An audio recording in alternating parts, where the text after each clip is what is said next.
Hi everyone, thank you all for coming.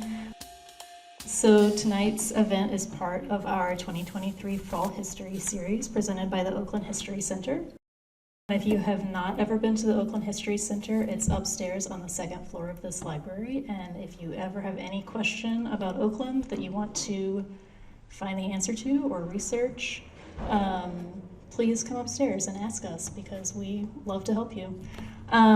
We have lots of other events happening. This is our third event in the series. So if you grab one of these flyers from the table back at the back, it lists all of them, front and back. So tonight we have our video crew from Laney College. We're very pleased to have them. So there's going to be video recording of this event. So if you love it, please share it with your friends later.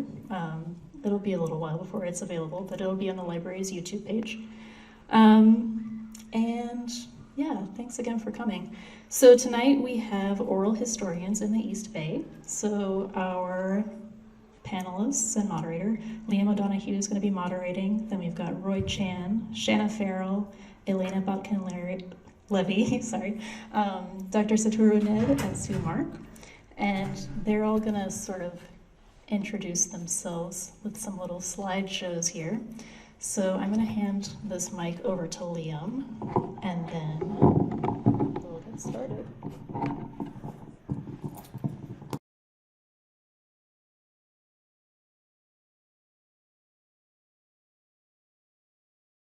So first of all, thank you for coming tonight, everybody, and also thank you so much, Emily, for organizing the History Month event at the library this year.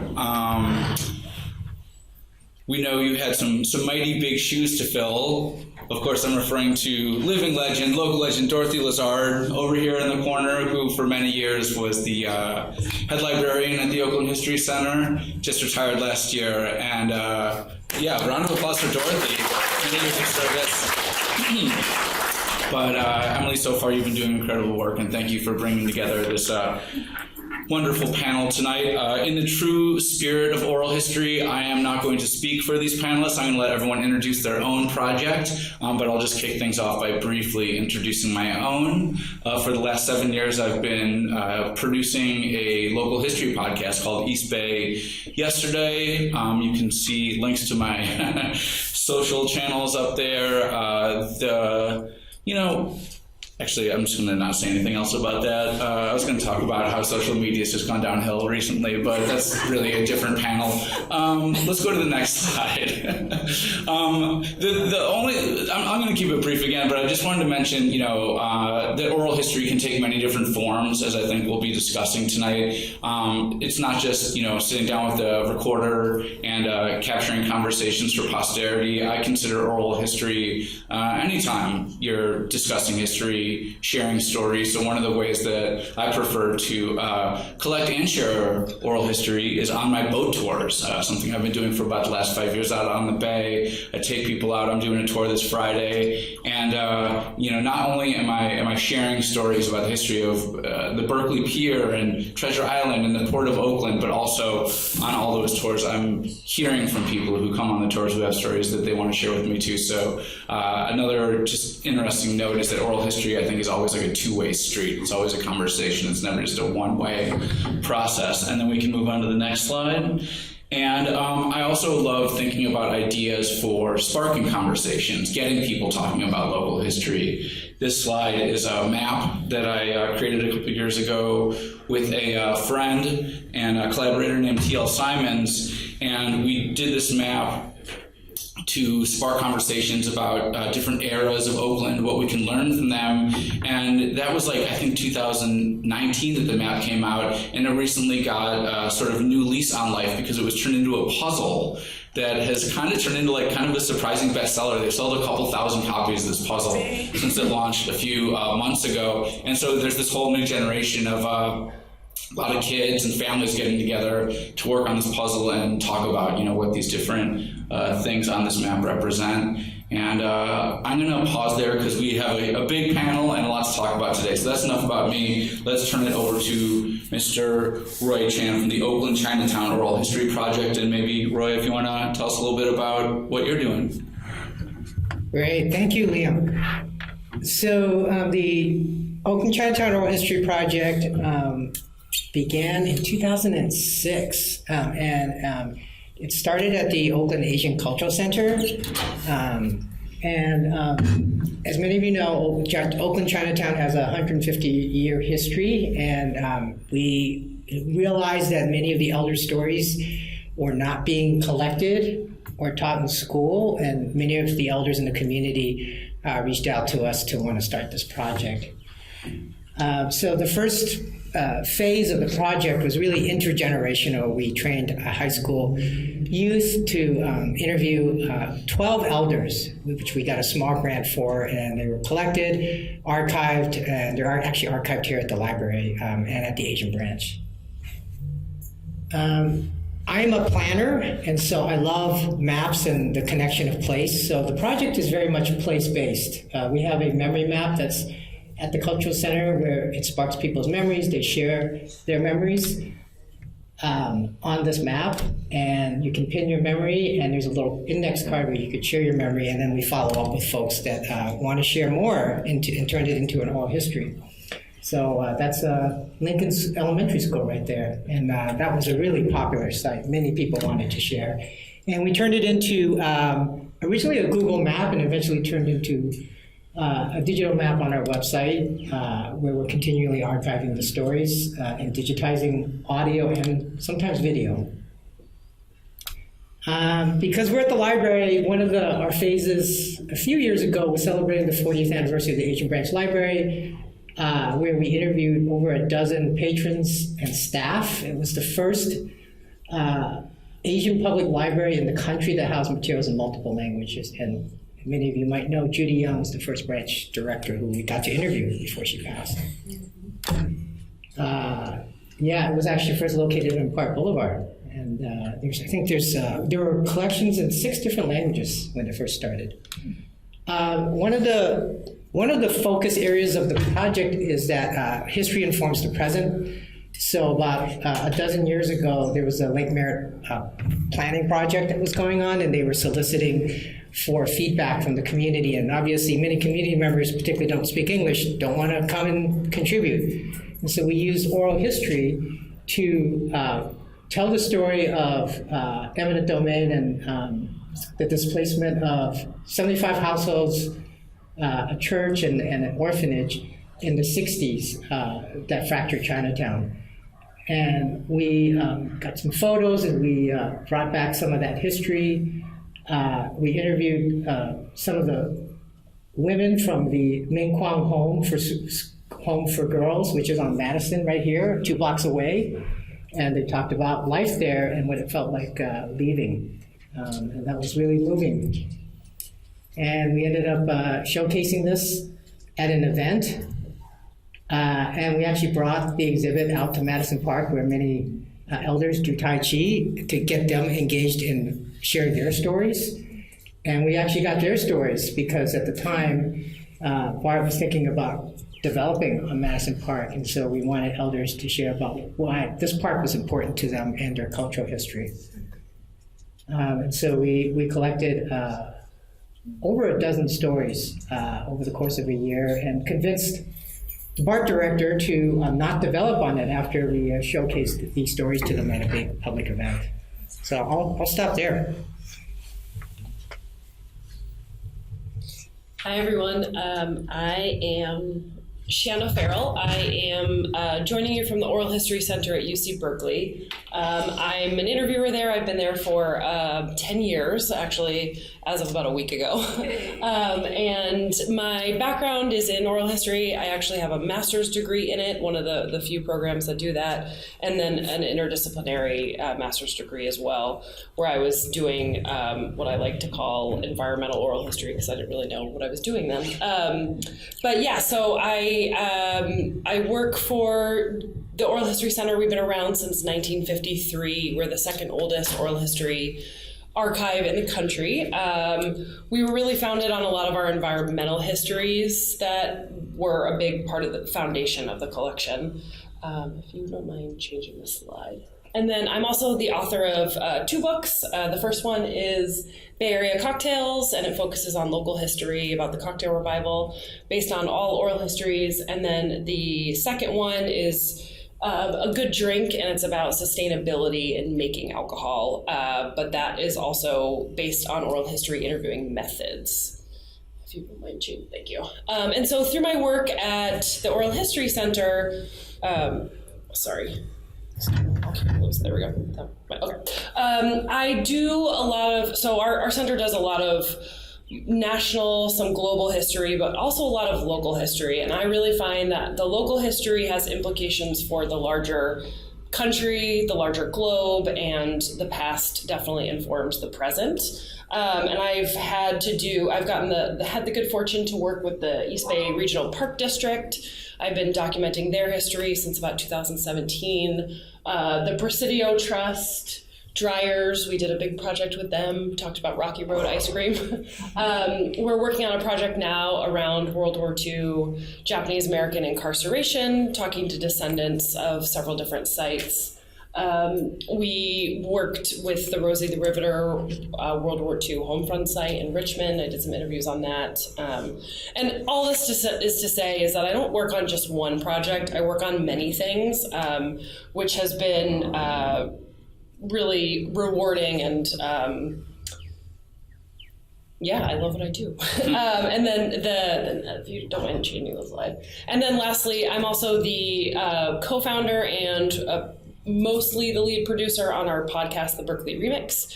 We have a season coming out about the Japanese American incarcerated descendants in a few weeks. And then I also teach our educational programs as well. We have an introductory oral history workshop and then a longer intensive in August, which is a week-long summer institute where people get to come and workshop their projects. And Roy has actually been a speaker at it before. So that's, in a nutshell, that's what I do. Amazing. All right, hi everyone. Elena Botkin-Levy, she, her. I'm really excited to be on this really beautiful, incredible panel of people tonight. So my background is in audio storytelling, journalism, and I've also spent a lot of time in youth media education. And so my love of oral history really comes out of those things. So a few years ago, I founded a company called GEMS, Oral History and Audio Storytelling, and there's 2 parts to GEMS. One is focused on individual families and helping individuals and families preserve stories in a private-centered way. And then the public-centered part of the work is community storytelling. So I want to share a couple of the community storytelling pieces that are public-facing that I've worked on with you today. So the first one, if you go to next, is called Mapping Queer Oakland. This was a project that was funded by the City of Oakland through the cultural funding, the individual artist grants. So the project was released for June 2022 Pride Month. If you go to the next slide. So the project highlighted 10 individual LGBTQ folks over the age of 60 that have strong roots and ties to the City of Oakland. And so the way that the project was shared, kind of similar to Roy's work, I'm really focused on maps. So the main point, or the main product of the project, was a website that was based on maps, and each of the stories of the individuals is tied to the map. So each of the narrators has a page with 3 stories, illustrations, and you scroll through and have this experience of moving through Oakland and experiencing LGBTQ stories. Each of the narrators got an honorarium, and we also produced a physical zine for the project. So there's the digital, web-based, and then there's also an analog zine. I actually have a couple left if anyone wants one at the end. And then if you go to the next slide. So Oakland's Belonging, the Voices of Swan's Market, is another project that I led. This was through an organization called Chapter 510, which is a youth writing organization in Oakland, and I lead the oral history and audio storytelling projects there. So this project focused on stories in and around Swan's Market. So a group of high school students conducted all the interviews and put together the stories, and the product for that is, again, place-based. It's an audio walking tour that you can take self-guided around Swans, or you can listen at home as well. And there's also a zine associated with Oakland Belonging, so an analog version there. Also, those stories, in collaboration with the Oakland side, the local publication, are on their podcast platform, so you can listen to the stories there as well. The next slide. So way back before GEMS, I worked leading a project called the Intergenerational Storytelling Project through Out Loud, and that brought together queer elders and young people to share and tell stories. Some of those are still online, so you can get those as well. And then last slide, so more contemporary. This weekend, GEMS and I are partnering with the History Center here at the library to host an event called Save Your Oakland Stories. And so there's a number of people coming in to record and save stories that will be archived with the History Center here, and people will get an individual copy of their stories as well. There's one seat left. So if anybody wants to record this Saturday, come talk to me. So last slide is just my contact information for GEMS, and yeah, excited to be in conversation with y'all.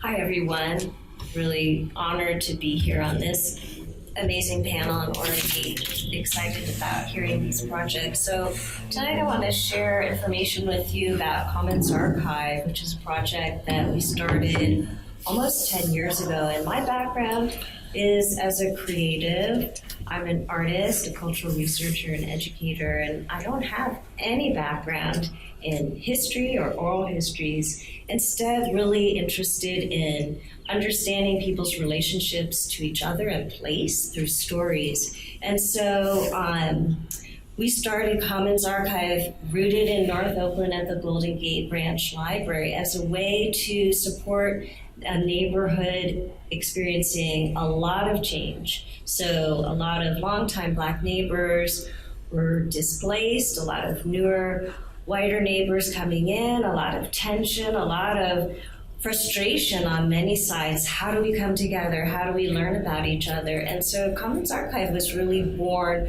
from that relational point of how do we share stories? How can we have different kinds of opportunities? So Commons Archive looked like a lot of different things. We had walking tours, walking discussions led by neighborhood knowledge bearers. We had workshops where we brought in different community-based organizations that didn't necessarily have ties to the library. And then we also set up different ways in the library itself for people to easily share their memories. And every kind of event that we had was an opportunity for conversation. And the next slide.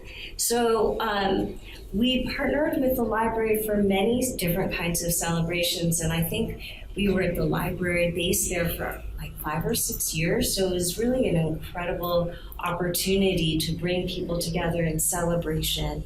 And when people are together for joy, it's an opportunity to share and talk. And so one of the things that we produced was a series of reference books that are specific for that North Oakland neighborhood. And these are different kinds of journals, stories, urban plans, walking tours, literally things that were in people's basements. And now they are in the library. They're in the Oakland History Center upstairs. They're at AMLA, the African American Museum and Library, and at the Golden Gate Branch. And it's a way for people to learn about the histories in the neighborhood. And so for the celebration, we had music, we had panel discussions, we had different ways that people could access the books.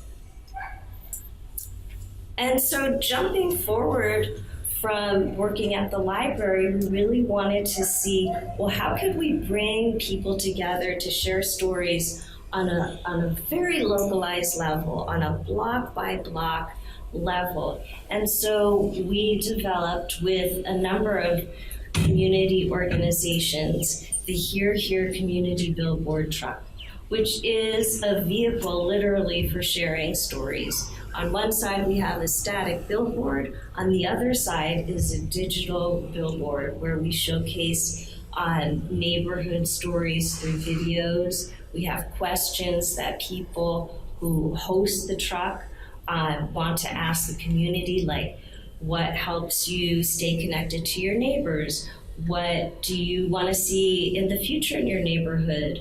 What do you think about the situation with housing in Oakland? All kinds of pressing concerns. And then let's go to the next slide. And Dr. Saturu Ned, who is one of our key advisors and mentors for the project, is going to tell us more. Thank you. I'm Dr. Saturu Ned, and as usual, original Black Panther Party member. So I always like to start off by saying the power of the people belongs in the hands of the people. Change always starts from the ground up, so never forget that, never lose hope. And because it's in my DNA for generations, the idea here is that this project is a key project in bringing community people back together. Our project, as far as our oral history concept, began with the documentation of 63 survival programs. So you may be familiar with some of them, from the breakfast programs to free health clinics. As a matter of fact, I'm going to be doing an event with Children's Hospital to earmark the 50th anniversary of the founding of the Sickle Cell Clinic, as well as the relationship with the Black Panther Party, and the list goes on. So as I am Dr. Saturu Ned, I'm an educator. I am a co-founder of the Black Panther Party Alumni Legacy Network, which a part of the oral history projects is composed of not only former Black Panther Party members, who most of us had a tenure of at least 10 years out of 16 years of the existence of the Black Panther Party. We all went on to be educators, to go into medicine, to get as far as elected officials across the country. So here we are today, and that includes people like Barbara Lee, who is my good sister, who's still doing great work in terms of the community working with us. So our oral history concept began with these documentation of these programs by Stanford University. Everything that we imagine, from health clinics to programs for seniors, for senior housing here at Allen Temple, those stories that we have documented and continue to document. And the Here's Here project is a huge portion of starting something and getting people to talk to one another. We're also given oral history concept, which we're documenting. We have a walking tour downtown Oakland, and it is an educational walk. And it's in partnership with the African American Library and Museum, where we brought groups in from Sweden. We brought schools in from all over the country, organizations and individuals to hear the true story, as we say, hearing it through our mouths, seeing it through our eyes, and walking in our shoes. And the importance of us telling that oral story and incorporating examples of existing programs of bringing communities back together. For Oakland, when people come, it is amazing. They ask us the history of Oakland. We want to know more because Oakland set the example, why we are called the city of 100 nations. The examples of the stories that were told and how we all came together. It was not just about us, but the total community. Those of you who may have been there at that time or remember, were all involved in making change. So the story that we tell has a story that is above and beyond what you may read, what you may hear, and we are documenting everything. We started our own podcast called Educate to Liberate with original Black Panther Party member and friends. We have about 5 episodes, and we'll be releasing them on various mediums. And they're great conversations to talk about the history, the story of Oakland. So one thing that we're also working on is all this beautiful history. We need to bring it together. We want to create a project of oral history based upon what was said here, where we go into our schools. Our children don't know the rich royal legacy that they have coming from this city. So by us starting our project and the testimony of working with the Here's Here project and bringing people together who weren't even talking to one another, who were bitter about community change, and have come together and began to converse, show love and respect, working with every element in the community. And so this will be spreading from area to area here in Oakland and hopefully across the nation. So I'm going to stop now and hope we get another questions as we go. There's one last thing I wanted to add on is that this Saturday is the Life is Living Festival in Little Bobby Hutton Park, and that's going to be an amazing opportunity to learn more about the Black Panther Party legacy, and the Here Here truck will be there if you want to experience it in person. And the theme of it is the Life is Living Festival, 16 years bringing families together. We expect thousands of people, and the theme is the Black Panther Party survival programs, revisited, bringing our communities together to learn how to work together for themselves. And I understand that the Kennedy Center and American Airlines is part of their film series across America. Will be there as part of the documentary group about this. So everyone is invited because it is truly about all of us here in Oakland. Right.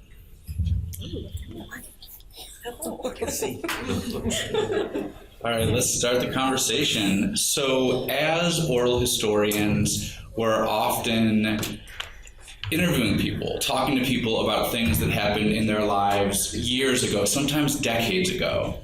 And I'm wondering, since all of you have so much experience doing this kind of work, if you can share any lessons or tips that you've learned over the years on getting people to remember and share these stories. Because oftentimes, you're sitting down with someone who hasn't really, unpacked some of these topics in a long time. So when you're sitting down, what do you do when you're sitting there to, get the stories to come out of people? And anyone can jump in and we can just kind of go back and forth and see how this unfolds. I'll start off. One thing that I like to do is whatever area you grow up in, we start talking about the music that you listen to. Because when we start doing that, I don't care what area you grew up in, the memories start coming back. I remember that song. I was in high school and I was supposed to go to prom with so-so and I didn't like the guy. And then I went to my first anti-war demonstration. People start coming out. Yeah. That's one thing that I do. So, great, yeah. I can play off that. Oh, please. No, go ahead. Yeah, I think like sensory stuff always gets people thinking, but just kind of logistically, I always do pre-conversations with folks. So for example, I talked to this woman on the phone the other day and we're gonna do a longer form oral history together. But I heard in the background, or she told me she was out feeding her horses. She's in New Hampshire. And then I heard in the background some dogs. So we just started talking about her animals, and then she started telling me this story about how her sister hated the dogs growing up. So now I know that when we record that oral history together, I've already got some stories going about the dogs and her sister. So there's something to work off of, and it's kind of what you were saying, Liam, about it's a conversation. Yeah. So I know a little bit about this person before just asking, so what was it like growing up, right? There's something to work off of. Definitely. Yeah, it's, to jump off that, so coming from UC Berkeley, I do more academic history. That just kind of want to put that out there. But what we always do, regardless of it's a 2-hour session or if I'm interviewing somebody for 20 hours over multiple sessions, I put together an interview outline. So I have a pre-interview with them, similar to what you're saying. What do we want to talk about? How's it going to work? What are things that are important for you to discuss? What are things that I want to discuss? Then I put it together and I give that to them and I say, I'm happy for feedback. If there's anything on here you don't want to talk about, we can take it off. If there's stuff I left out or I got wrong, please let me know. But we always kind of come together knowing what's on the table to be discussed. And I think that that's a really important part of this work because I might have a little bit of an issue with the can be spontaneous because I think oral history is something that a lot of planning, it's collaborative, there's work that goes into it. It's not as spontaneous sometimes as I think maybe in larger popular culture, we hear like this oral history of XYZ. But that being said, so that outline is a really good foundation to work off of. And then as also the sensory memories, the music, the talking about pets. I like to ask people, like, tell me about your name. How'd you get your name? When you start at the beginning of someone's life, they're the experts on that. It really helps them warm up. Maps are awesome too, but I'll stop there. Yeah, from my experience for our community project, I would say three things: the power of photography, the power of a group conversation, and the power of place, actually interviewing the person about the place at the place. So we used, for one of the slides I was showing of the Ming Kwang girls, Home for Girls, we interviewed them. The women, they were, at the time I interviewed them, they were in their 70s and 80s. And they came together, and when they came together, there was magic. They were like little girls again. And they were chatting, talking about crushes they had and what it was like running around the streets. And it was just amazing. And then we had these photographs of when they were young, and they were talking about who's who. And that really sparked an incredible conversation. And then around the power of place, for the longest time, I wanted to capture my mom's oral history, and it was like pulling teeth. She would never share. And then one day, we went on a trip to her ancestral village in China, and the 12-year-old girl that I never got to know of my mom came out, and she met some classmates she hadn't seen, and I had my recording equipment with me, and I had never gotten so much incredible stories from her that I'd never, ever heard growing up. And it was amazing. And it just everything sparked when she actually went back to the village and saw things, and saw her school, and saw her friends. So, yeah. Yeah, I just wanted to build on, I think all of those are excellent strategies, and the way that we've always approached it with Commons Archive is, how do we allow people to find the most autonomy over their stories? And it's really hard because, we see history with the capital H. It's like, whoa, that's the big story, but we want to know, those smaller stories, those everyday level stories. And for us, it's really trust building, and it can take a while. And it's not always something that can happen, just from one or two meetings. Sometimes we've had to meet with people multiple times. But we also look at, say, long form stories and short form stories. And one of the things that we had in the library for a long time were these cards that people could just jot down some ideas or memories in any kind of way that they wanted. List, a sentence, or a longer story. And then we also had just some questions, which are kind of story starters, like what do you see when you walk out your front door? Describe your favorite neighborhood spot. How does your sidewalk change through the seasons? Who is your block hero? What surprises you on your street? Who's lived on your block longer than you? Who's a new neighbor? What do you miss in your neighborhood? So kind of anchoring it in how people understand the place that they live in without trying to get too much into, say, a legacy, but all of a sudden you kind of get into an opening for a longer conversation. Yeah, these are all just such incredible answers. Absolutely, like this is a master class in how to get people to open up. So I'm very familiar with all these techniques, like the photography, the place, the maps, the sensory thing. Sometimes ask people, what did that smell like? And like you'll see them get a faraway look in their eyes, and then they'll sit back and they'll really unspool an incredible answer. So yeah, these are all really great tips. What about when you're interviewing someone about a sensitive topic? Things that might have been traumatic for them, maybe some history that for a long time they kept hidden or bottled up, and now they feel is the time to open up a little bit. How do you kind of navigate that difficult emotional terrain when you're sitting down with someone for a conversation that's being recorded? Well, it really depends upon who you're talking to and if you can identify with them. If you are directly from their particular environment, you can identify right away with what they're going through and what they're talking about, how they would open up.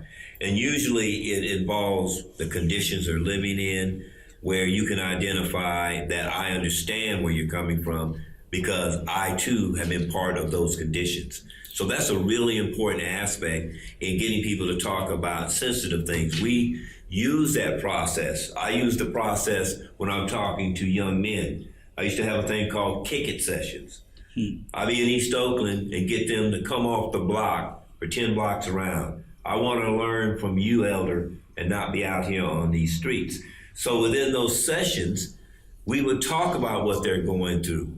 They didn't realize that they were getting mental therapy at the time, because I was able to say, I understand how you feel. Nobody cares about us.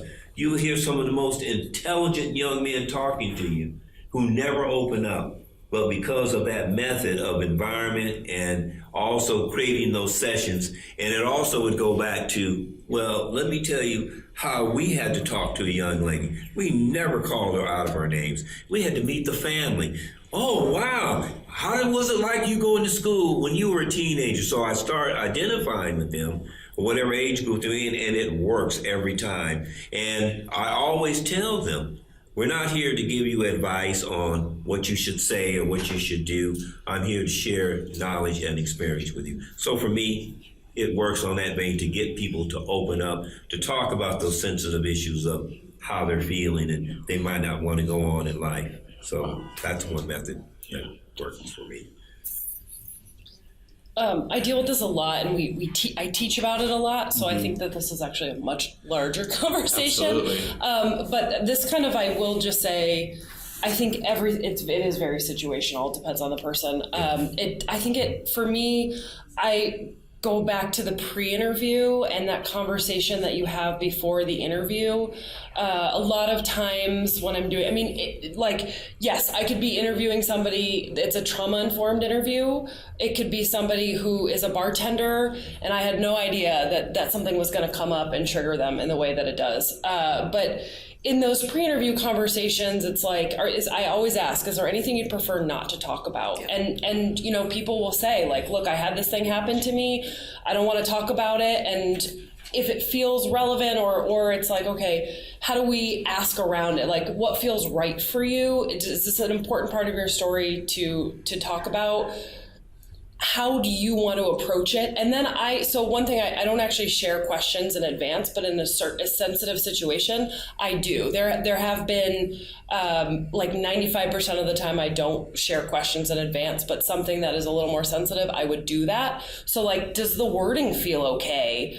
During an interview, if you start to read someone's body language, you can pause and say, okay, I think we're treading into kind of territory that doesn't feel totally right. How are you doing? Do you want to pause? Do you want to take a break? And then they might share okay, this is what's coming up. And I'll say, okay, I'm thinking about asking you this way. Is this okay with you? Would you prefer we approach it a different way? So that's just a couple ways to do that. Yeah, definitely reading body language. Another reason why I think in-person interviews are so much more meaningful and powerful than Zoom or phone interviews. Yeah. Did other people want to address that question? Just ditto on all of that. I would say Voice of Witness, which is a local organization, has some really great classes. I think they're free for educators, specifically on trauma-informed oral history and education. So just a note in terms of a place to get some more training on that.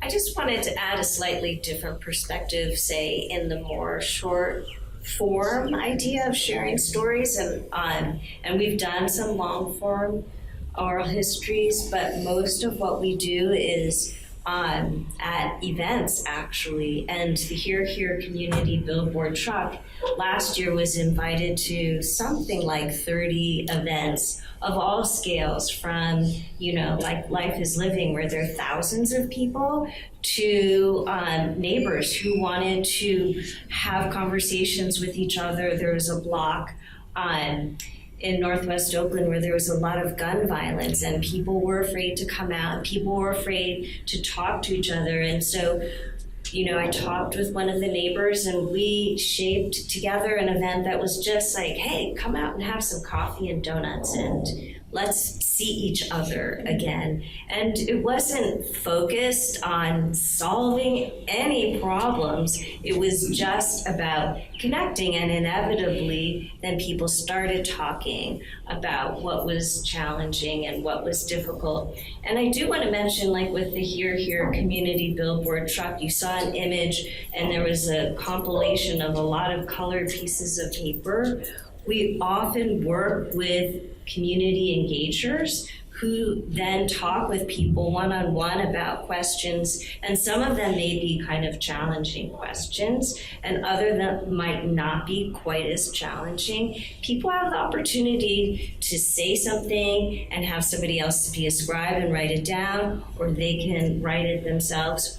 Or it can just be sharing a story with somebody else, somebody they don't know, and it's not held in any way at all, except as an experience. And so that's something that we also really value, that some stories are documented and preserved, and some are experiences as we come together.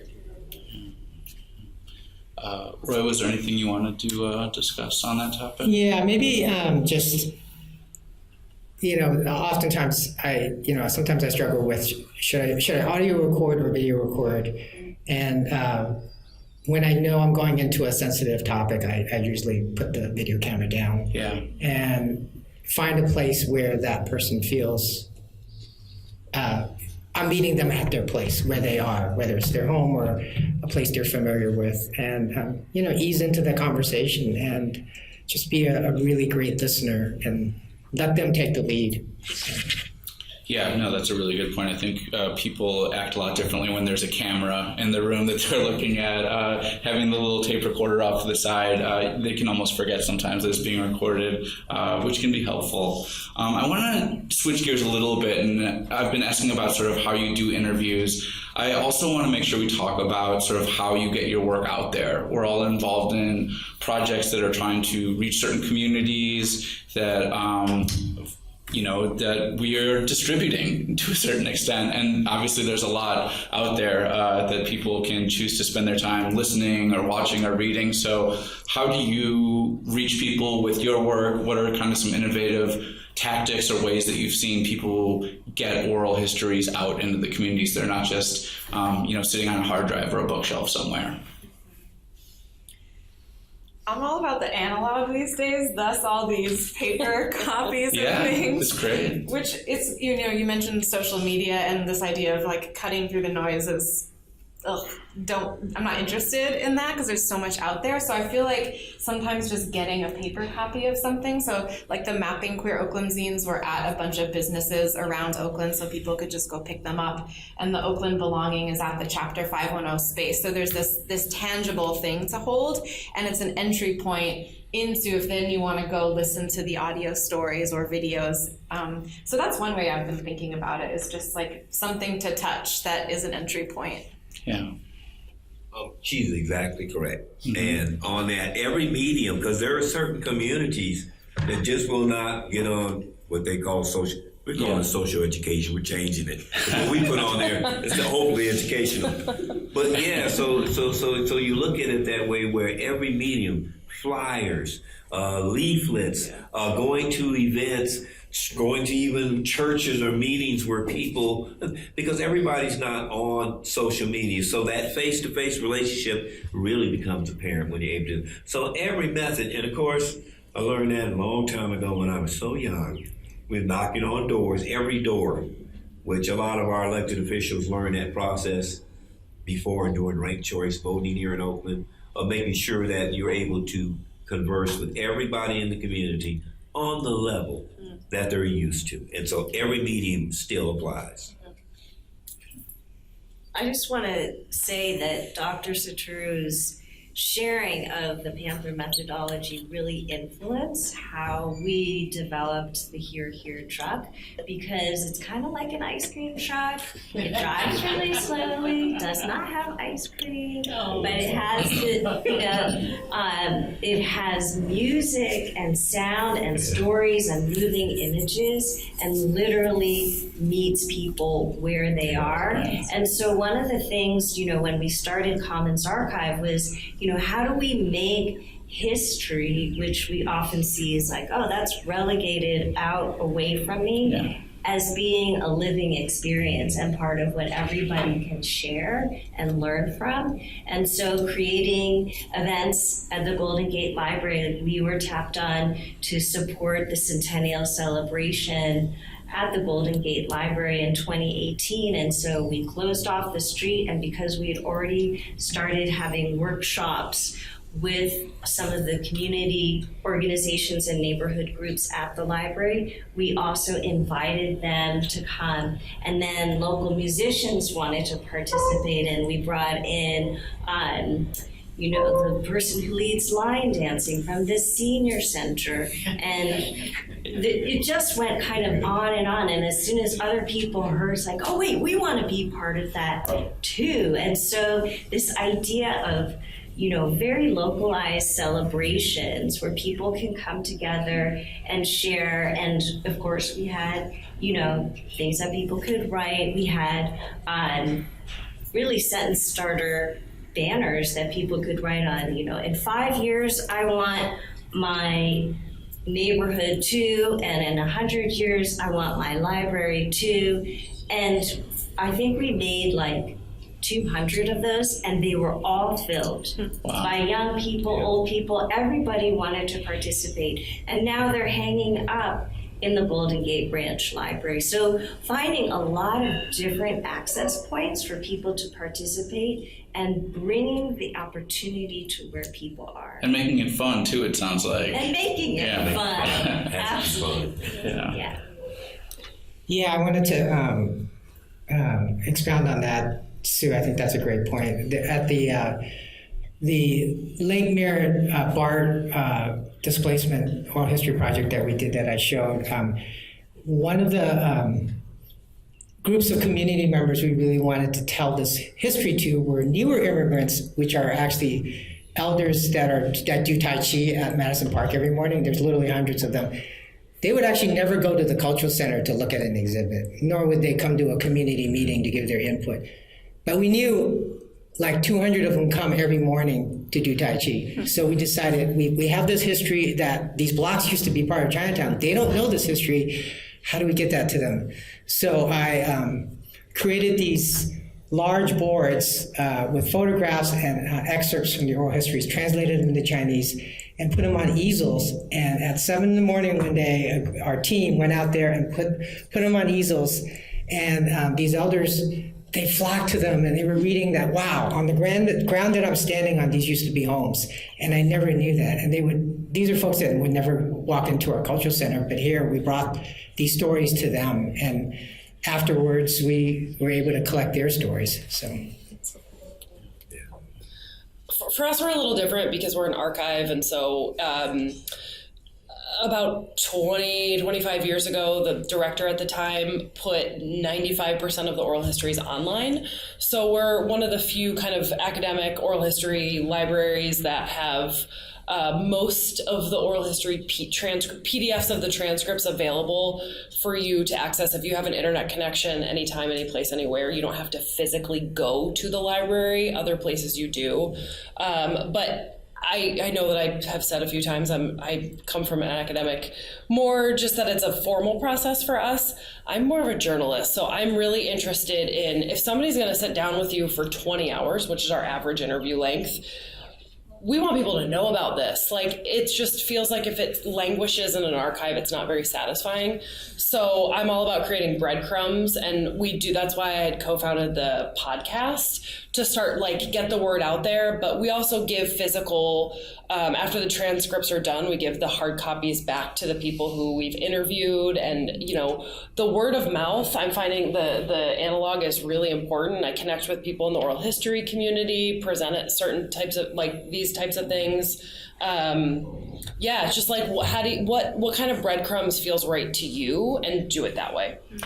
Yeah. It sounds like a common theme in all our work is collaboration as well. We're all kind of coming at oral history from different ways through, at different levels, but we're all working with other groups, other people. And so I wanted to ask you all to expand on that, like how you work with other people, how you find people that you want to work with, the benefits or challenges of collaboration. And I can start off by giving one quick example that I just remember, because you were talking about, Shanna, how the Oral History Center has this huge archive. Mm-hmm. And I remember, I think it was like maybe 5 or 6 years ago, you and I met up for like just a cup of coffee. It wasn't like, let's work together. It was like, we're both doing, this kind of work. Let's get to know each other. Let's meet each other in person. I think we just, had a drink or a cup of coffee or something. And then, we didn't start collaborating together immediately.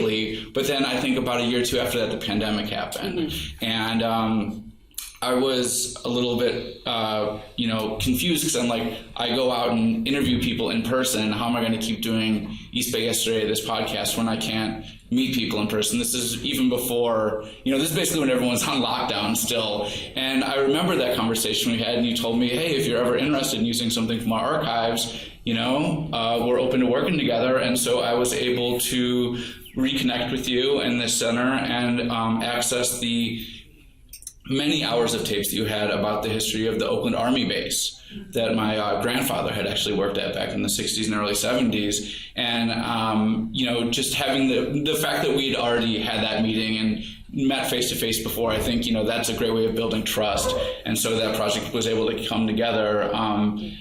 But it's just an example of how when you start these conversations about collaborating, you never know where it's going to go, where it's going to end up. But oftentimes, that's kind of the fun of it. So anyone else want to share a story about collaboration, what you've learned from those processes, or how you like to figure out who you're going to work with? Well, I can share a story about, again, time and relationship building. And I'm actually a North Oakland neighbor, but I don't live right by the Golden Gate Library. And that was the area that we were initially focusing on for Commons Archive. So I feel like anytime I step outside of my house, I am an outsider, and so it's a process of building trust, and that takes a while showing up. And so, the first thing that I did was I started going to neighborhood meetings. And it really, and I met people through people, but it was only after there was one particular person, she told me, she's like, oh, I know a lot of people that would be good for you to talk to. It's like, oh, great. And that was that. And it was only after she'd seen me about 4 or 5 different times at different meetings, and I'm talking about what we were doing. We'd had a couple of events so that she knew I was true to my word. She said, okay, now I can share those names with you. Mm. So it really is, I just take the long, slow road, because it just takes a while to build those relationships. And we just started working with a partner who we have been working with, I think, for about 5 years. And now we're working more in earnest, called the Self-Help Hunger Program, which is based at Driver Plaza, right on the border of North Oakland and South Berkeley. And we're, over the next year, going to be working with the community to gather neighbor stories, many of whom have experienced a lot of trauma, a lot of displacement, a lot of racism about, who gets to belong in the neighborhood?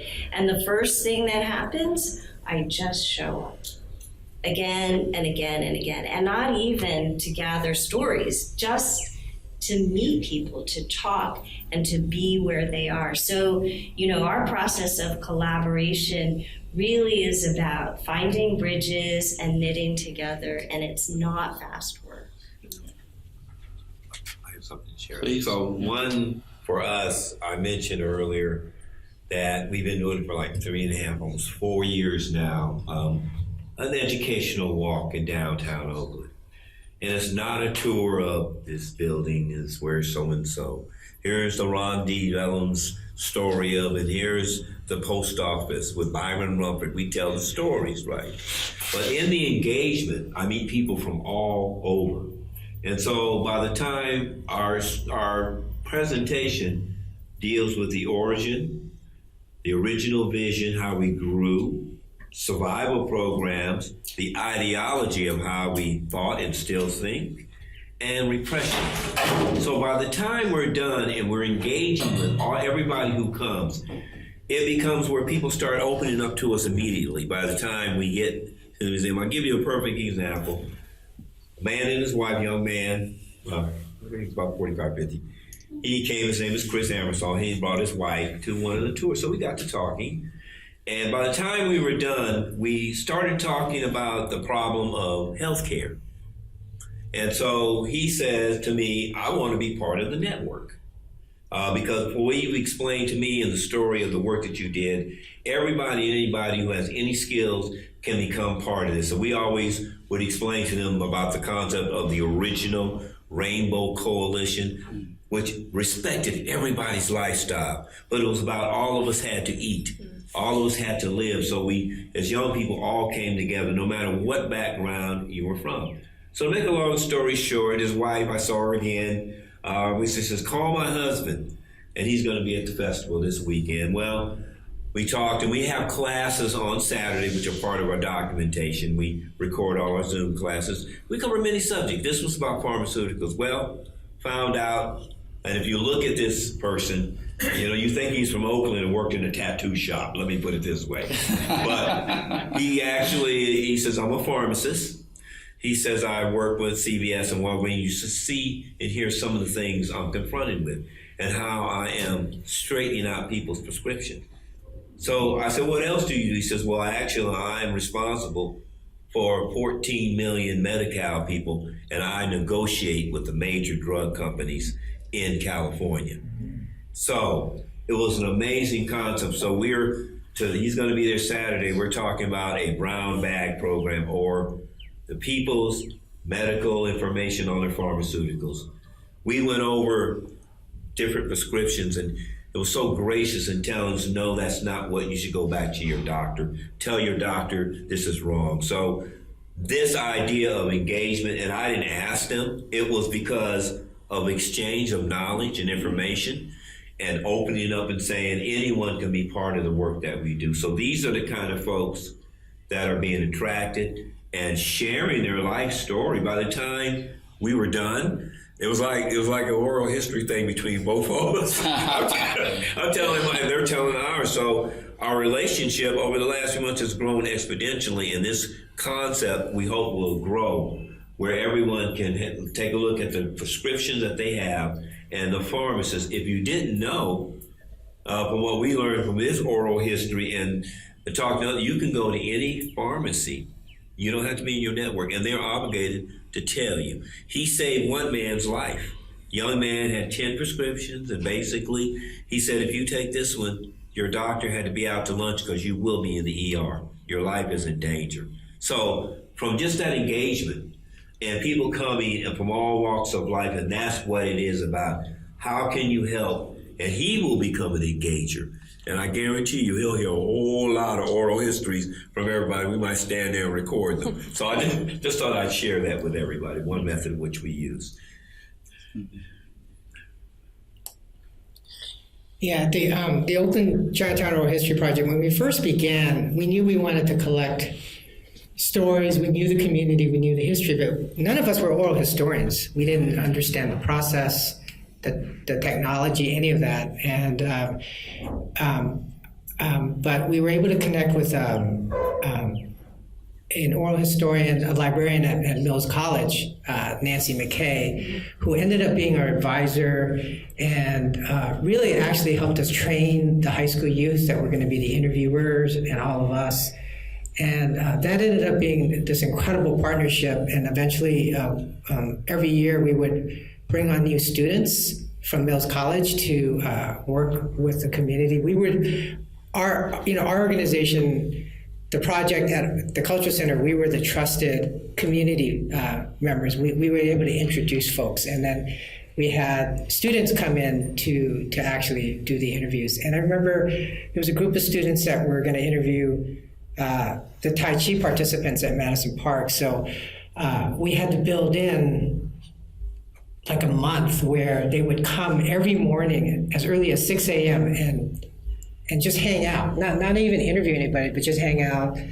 We got to know some folks. They ended up doing some Tai Chi and mapping out who was coming when, because it's not just one group. There were like 30 groups that would come throughout the morning. And over time, they got to know folks, and it wasn't until like maybe 2 months in when the interviews actually started happening. So. Yeah, you just raised a really good point that I think we should emphasize, which is that anyone can collect oral history. You don't need to, if you have a phone, it doesn't take a lot of money to use this technology, to learn the technology. You can watch videos on YouTube on learning how to edit things. It's great to go to school. It's great to have a degree. It's great to study it. It's great to spend years practicing the craft, but also, I encourage everyone all the time to interview your grandparents if they're still around, interview your parents, interview your neighbor.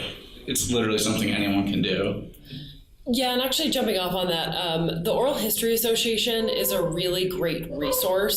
There are how-to guides on there. There's links to different resources, ethical guide. It just is a really comprehensive, really great resource. I point people in that direction all the time. But yeah, just teaching this stuff, I think, we spend so many hours being like, this is how you do it. And it doesn't need to be so precious. I often will leave people being like, I don't want to get in your heads. Just go out and do it. It's a really rewarding thing to just hit record and start talking to someone. So, yeah. Mm-hmm.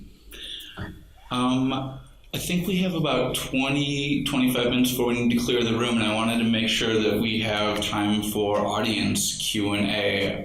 So the way that we've got to do it in order to make sure that we're recording people's questions is that if folks can come up to the podium, if there's more than one question asker, maybe line up against the wall, and then we can start with whoever wants to come up first and wants to pose a question to this panel. And because we've got a giant panel, we only have one extra mic, and I'm going to be sharing it with the question asking podium right now.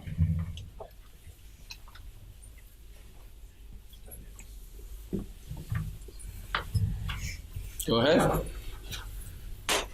I'm not an oral historian or anything like that, but listen to you guys talking about drawing out conversations. So much of family history is told through recipes and meals and meal prep.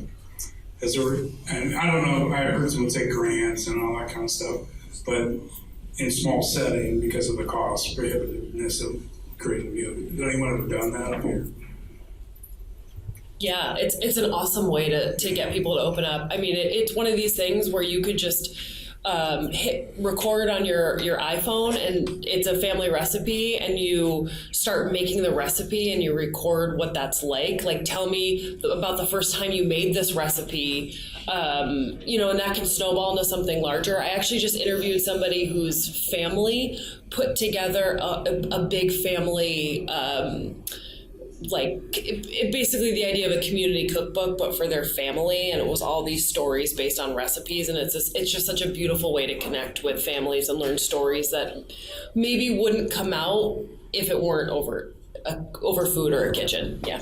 Yeah, there's the classic story of a family preparing a Thanksgiving meal, and the way that they prepared the bird, a husband or whoever said, "Why do you do it that way?" He said, "I don't know, it's the way my grandma always did it." And when he asked the grandfather, he said, "No, the only reason she did that is because she didn't have a big enough pan." Yeah. Those kind of stories. Yeah. I usually ask a question about cooking when I'm doing oral histories with folks, and I know some people also turn that into cookbooks, so I think it's a great question to throw in there around food. Yeah. Mm-hmm. Hi everyone, thank you. My name's Tara, and I'm mostly a visual artist, but I have done some projects that were a bit archival, where I was documenting the stories of Armenian genocide survivors, how their ancestors escaped, as well as interviewing people about general Armenian cultural preservation. And I guess this just brings up the topic of accuracy or fact-checking in oral history. I can see that if you're interviewing a lot of really elderly people, perhaps they're gonna conflate some memories, or there's going to be some dramatization. So I'm just wondering how you guys have navigated that, and if that is something of a concern in that sphere. Who wants to jump in? That's a great question. I look at distinguishing between if it is a historical point and you say back in 1975, no, it was 76 when they're trying to, but then you have to distinguish unless you have a family member, someone who knows them, because those other personal memories that you have of growing up are yours. So we have to take that as you, and you're telling it. But just to make sure, like you said, I don't want to put it in, that date is wrong, and the information they have is right, but a date might be wrong. But their own personal stories, we take those for what they are at work, And they're important. They tell you something. I mean, if somebody is misremembering or their perception of something is different, that's still their reality. Yes. And it doesn't matter that it's history with a capital H. It's important to them. There's actually a really good article by Alessandro Portelli called The Death of Luigi Trastulli, where over a period of time, a few traumatic things happen, but people end up collapsing those in their minds. And like many, many people did this. And that is important. That tells us something. Yeah, those events happened on different days, but they all remember it collectively as one day. Right. And I'm just going to say, for us, telling the story, a lot of times because so much information is printed, thousands of books and videos, and we're like, no, that's not correct. And so to collaborate that with a network, we document everything. And so with that aspect, on a historical note, for us, it plays both ways because we correct a lot of people on that. Yeah. And it depends too, who's the audience of the project? Yeah. Are you documenting for a family, and do they want it to be about facts and dates? Yeah. Or is it just the stories? Or is it a public facing project where you've got a lot of different stories that you're collecting and you're adding context to it? So I think it really depends in that way. I just wanted to add a point coming from the art realm and visualizing information. One of the other kinds of analog takeaways that we created when we made this local collection reference book series was a set of bookmarks. And on one side was a pull quote from different people's experiences. And then on the other side was actually a timeline.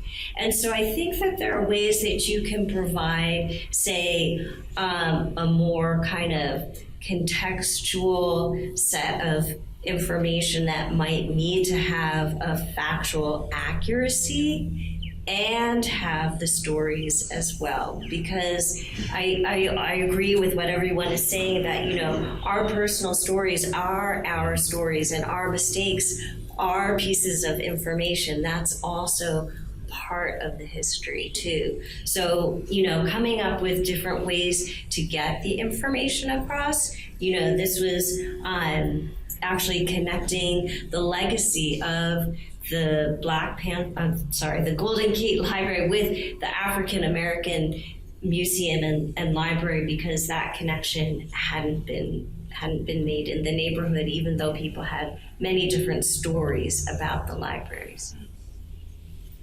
Thank you. Great, thank you. Great question. Dylan? A lot shorter than Tara. Should I introduce you? You can. My name is Swan. I'm working on a master's in Kurdish studies, and I'm collecting oral histories of Kurdish women from Kirkuk of the 60s and 70s, so how they experienced different governmental changes, a series of political changes, and then different inter-ethnic and religious tensions as they developed. And I have a bunch of questions. And they're some of them might be a little specific to certain people, but I don't think there's other people with questions, so it looks like there's... Oh, there are! Wonderful, okay. I will try not to take too long. This may be mostly for Roy. Have you found, or do you have any advice on the language that the interview is conducted in? Because I have done interviews in Kurdish, which is a particular experience, and then I've read things about how it can be easier to recount traumatic experiences not in your native language because you experience them differently. And I've done interviews in not the native tongue, so English or German or whatever it is, and I don't have enough experience to really tell if it makes a difference or not. Yeah, I mean, I think, well, we really, to really make the person we're interviewing at ease, we have them speak in whatever they're most comfortable with. So actually, you're right. Like, even like oftentimes I interview Chinese elders, and I speak Cantonese, but actually many of these elders speak what my mom speaks, which is actually a Khoisan dialect. And there's certain words that just don't translate even into Cantonese even. Forget about English, right? And so for some of those interviews, sometimes I would bring somebody that can just, be there to be able to navigate some of that. But yeah, I tend to really let the person speak in their native dialect, and it's important, right? Because I think the way they describe things, their emotions, it's pretty important. So, yeah. Thank you. And this is kind of going off of something Dr. Saturu said, but I think can apply to many people. You talked about relating to people as like a basis of connection. And you talked about specifically talking to youth, and I'm on the opposite end of that and wondering if there is advice for like relating to someone who's experienced things that I have not experienced because I am a different generation, was born in diaspora, and how the age differential, and a lot of the age and how respect is sort of performed is very cultural and societal. But yeah, trying to establish a kind of relation where I don't have those same lived experiences, and I cannot, and I can at best like empathize, but not really sympathize without the lived experience. So you're asking? Anyone. Oh, okay. Yeah. Anybody else want to chime in? I mean, I think you take the role as a student. That would be my advice, is like, learn from them, listen to them. Yeah. Don't try to pretend you understand. Yeah. And you're talking about listening to other generational. Well, for us, I mentioned this earlier, one thing that if we're dependent upon the generation we're working with, and for us, because of the historical story, as tainted as some of it may be, and we are on the course, of course, straightening all that out, but for a lot of people, they're able to generationally give the stories.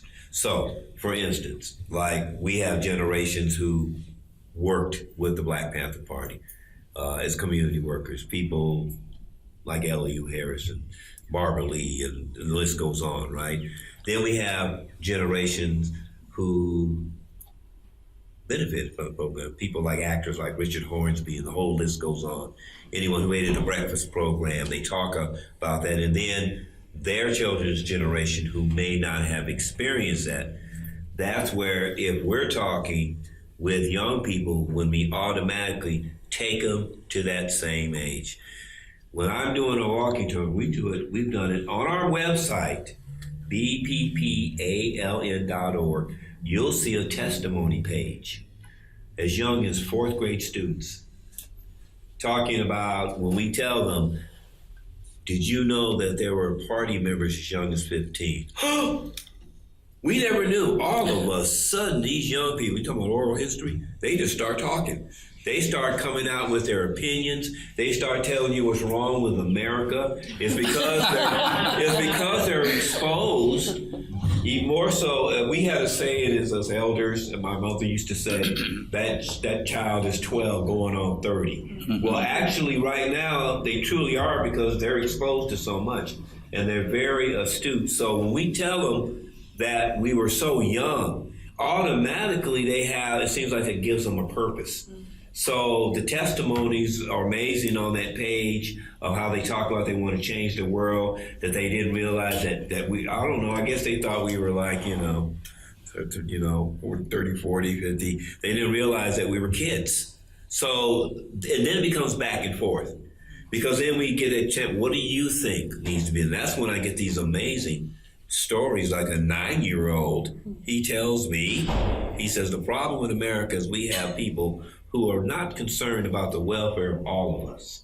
What we need to do is just take them all out of office, bring in people who are going to be concerned about making America what it needs to be. I told them, you need to be leading this tour, not me. So these are the kind of what we call learning back and forth. But if for elders, when you start, they're fascinated when you were young. How different it was what you might have did when you were 16 or 15 or 17. They get fascinated by that because no one made a connection about life before theirs, which for some of them may be very bleak. So that is what you can do. And then it becomes a back and forth situation.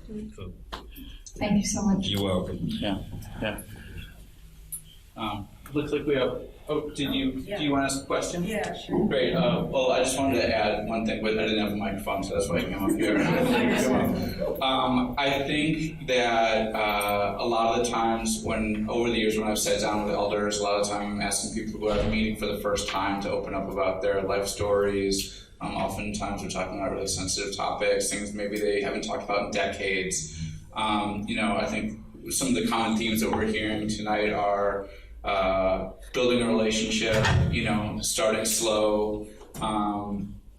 It takes a lot of patience, you've really got to, I think, show people that you're willing to sit there and allow them to kind of build up to the story. You can't rush those kinds of conversations.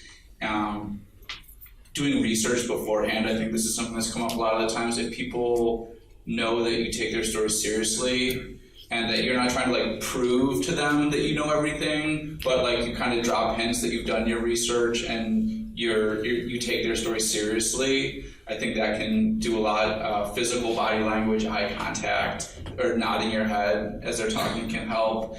And then just kind of feeling it out. If it's not coming right away, maybe you do need to reschedule the interview. Maybe you need to talk a second or third or fourth time to get what you're looking for, because it does take a while sometimes to get people to open up about those kinds of things, and you can't expect it to all happen in the first conversation.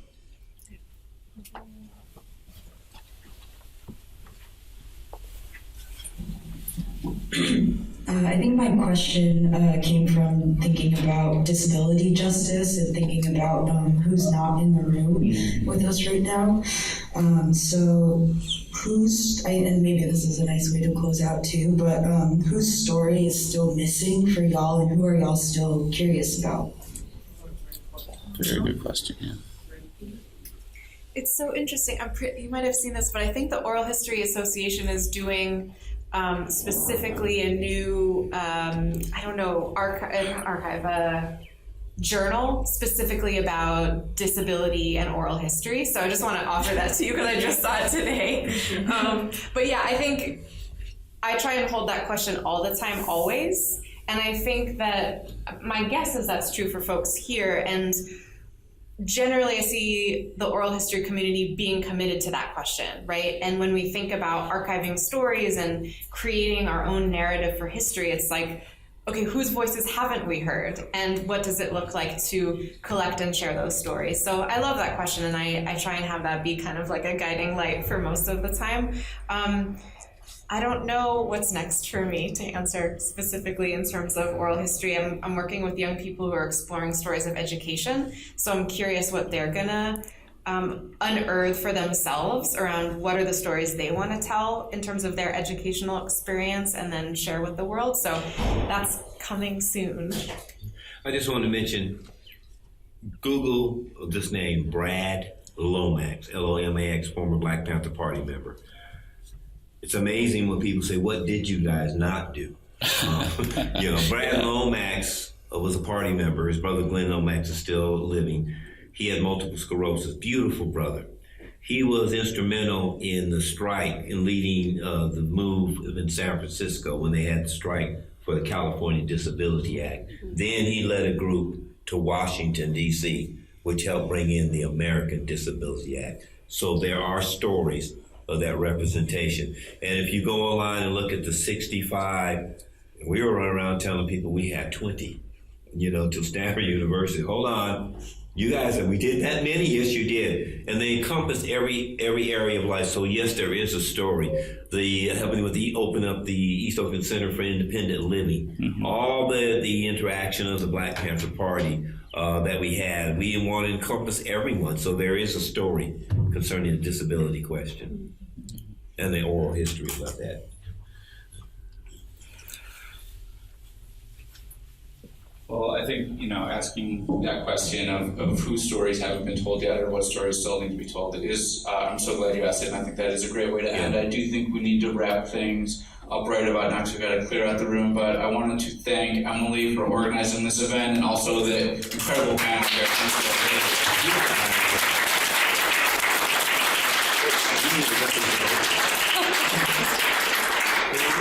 And thanks for filming it as well. Appreciate it. Thanks, right. Liam. Yeah, thanks, Liam. I will be back in this room in about 2 weeks giving a presentation about the history of Mountain View Cemetery as part of the Halloween program. So be back for that one. It will be a very different flavor of events. Well, there's a ton of people, but